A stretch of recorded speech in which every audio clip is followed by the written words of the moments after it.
पुराने वक्तों की बात है कि किसी दूर दराज के गांव में एक बूढ़ा आदमी रहता था। वह बूढ़ा आदमी हर रोज सवेरे उठकर जंगल के सिर को जाता था। एक दिन जब बूढ़ा आदमी सुबह सवेरे उठकर जंगल के सिर को जा रहा था तो क्या दिखता है कि रास्ते में एक भेड़िया एक जाल में फंसा हुआ है और शदीद जख्मी है। और तो बूढ़े आदमी ने फौरन से अपने जीप से चाकू निकाला और जाल की रस्सियों को काटने लगा। जाल की रस्सियों को जब बूढ़े आदमी ने काट लिया तो भेड़िया आजाद हो गया, लेकिन वह भेड़िया बहुत जख्मी था और चलने के काबिल नहीं था। तो बूढ़े आदमी ने भेड़िए को घर ले जाने का फैसला किया और वह बूढ़ा आदमी भेड़िए को अपने घर ले गया और उसकी अच्छी तरह से देखभाल करने लगा। दिनों बाद भेड़िया ठीक ठाक हो गया तो बूढ़े आदमी ने इस भेड़िए को जंगल में छोड़ने का फैसला किया, लेकिन भेड़िए का बूढ़े आदमी के बगैर दिल नहीं लगता था। वह भेड़िया हर रोज शाम को आकर के बूढ़े के घर चक्कर लगाया जाता था।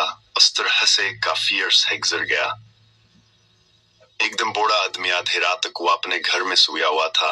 खास के दरवाजे पर दस्तक हुई तो बूढ़ा आदमी बाट कर दरवाजे पर आया तो क्या देखता है कि वह भेड़िया उसके सामने आया हुआ है। तो बूढ़े आदमी ने देखा कि भेड़िया बेचैन था और भेड़िया किसी चीज की तरफ इशारा कर रहा था और बूढ़े आदमी ने इसके पैरवी की तो वह भेड़िया से एक दरख्त की जान ले गया जिसको अगल कर रही थी। तो बूढ़े आदमी और भेड़िए ने आगे बचाने की कोशिश की मगर आगे पर काबू न पा सके। फिर बूढ़े आदमी ने सब गांव वालों को बुलाया और सब गांव वालों ने मिलकर आगे पर काबू पा लिया और आगे को बचा दिया। इस दिन के बाद से सब गांव वालों ने भेड़िए को अपना हीरो मानना शुरू कर दिया।